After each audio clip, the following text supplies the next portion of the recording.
Pour nos amis qui nous suivent, euh, qui nous suivent dans notre groupe Facebook ou WhatsApp, nous avons pensé faire un résumé de la conférence.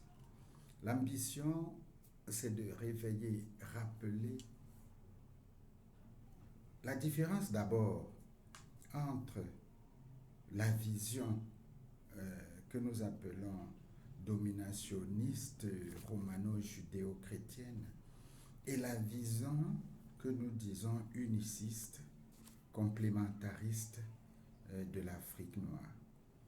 Il faut implémenter dans les concepts visionnels de l'Afrique noire sur tous les plans de l'art, de la culture, de la vie quotidienne. L'idée de cette conférence est donc d'attirer l'attention des techniciens en bâtiment, des experts en construction sur la vision ancestrale négro-africaine que j'appelle vision uniciste de l'architecture. Évidemment, notre centre culturel qui n'a pas une expertise spécifique en matière d'architecture, voit quand même que toute la vie peut être implémentée à partir de notre vision. Donc, tel que nous observons l'architecture aujourd'hui, elle est implémentée par la vision dominationniste, contrairement à l'architecture telle qu'elle pourrait être implémentée selon la vision uniciste, complémentariste, négro-africaine. Donc, cet intérêt, c'est cet objectif qui nous a amené à faire cette conférence qui participe en fait des études que fait notre centre culturel sur la réappropriation de la civilisation originelle d'Afrique noire. Alors, qu'est-ce qu'on peut donc dire là-dessus? D'abord, la vision, elle est uniciste. Hein. Elle est une vision qui considère tout en tout et qui ne permet pas de faire la différenciation telle qu'elle se fait aujourd'hui par l'exclusion. Alors ça, je dis très brièvement, nous avons une vision africaine qui est une vision uniciste, qui conçoit tout en tout et qui évidemment peut implémenter une socialisation complètement différente de la vision judéo-chrétienne qui est une vision dominationniste, exclusiviste et exclusive et qui fait des différences en tout. Il y a des différences parmi les hommes, il y a les noirs, il y a les blancs, il y a les jaunes, il y a les rouges. Et quand on entre par exemple dans une catégorie qu'ils ont appelée raciale, il y aura les blancs aux yeux bleus qui sont d'une race à part, les qui sont d'une autre à part. Et de la même manière, la philosophie, la science, la technologie sont complètement séparées et souvent ne se mélangent pas, notamment avec la spiritualité, etc. Donc ces deux visions produisent des sociétés différentes et des ordres scientifiques et technologiques différents. Alors, l'architecture, que nous considérons comme un ordre technologique, évidemment subit ces choses-là.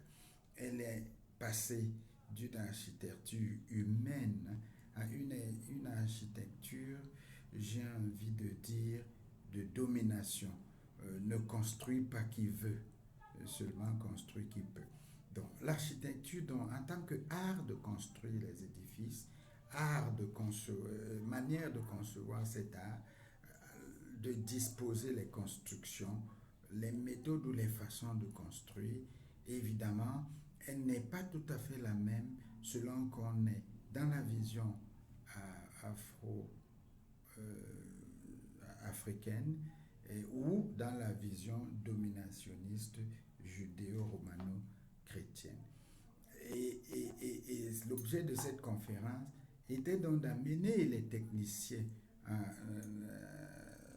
architecture à considérer la vision uniciste dans la mise en œuvre de l'architecture. Pour les Africains, la nature, qui est une partie du tout et qui est en même temps tout, est la source d'inspiration principale de l'architecture, et elle a été toujours traitée de façon à la préserver elle-même en préservant son environnement. Donc cela produit effectivement l'utilisation des matériaux locaux, des matériaux de la nature pour construire. Ça peut être la terre, mais ça peut aussi être le bois, ça peut être la pierre, ça peut être le feu, ça peut être l'eau, etc., etc. Ça peut être l'argile, etc. Donc, au lieu donc d'utiliser de la chimie,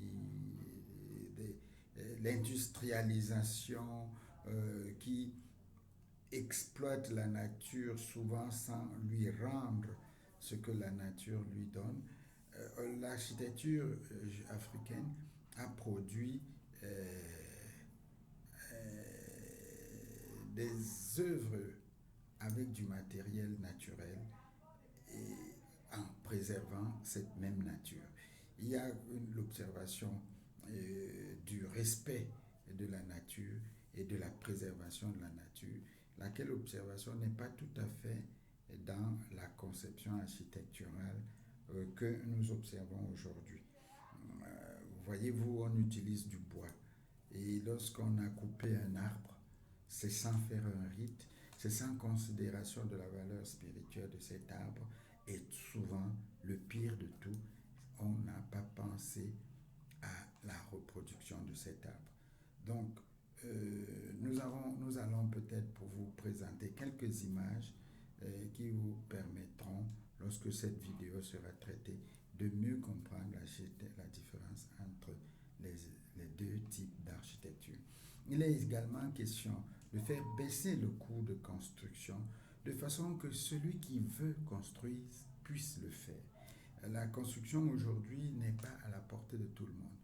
Vous savez, dans la société africaine, dès la sortie du rite de la circoncision, le jeune garçon pouvait se construire.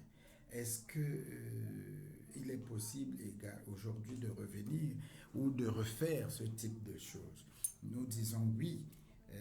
Il suffit seulement de reprendre la vision de ce qui se passait avant et de reproduire cela dans l'adaptation d'aujourd'hui. C'est pour ça que nous avons envisagé l'innovation.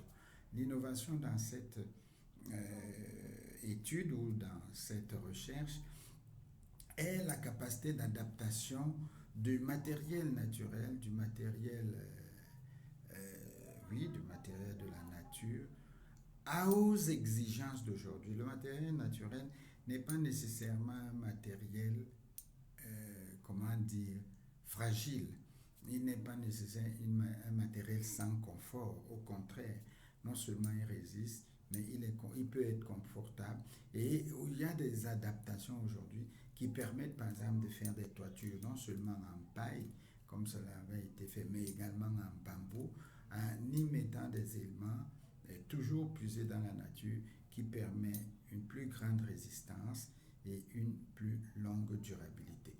Donc voilà un tout petit peu l'orientation que nous voulons donner aux experts en architecture afin que celui qui veut, c'est un peu le slogan que nous utilisons, que celui qui veut se construire puisse se construire.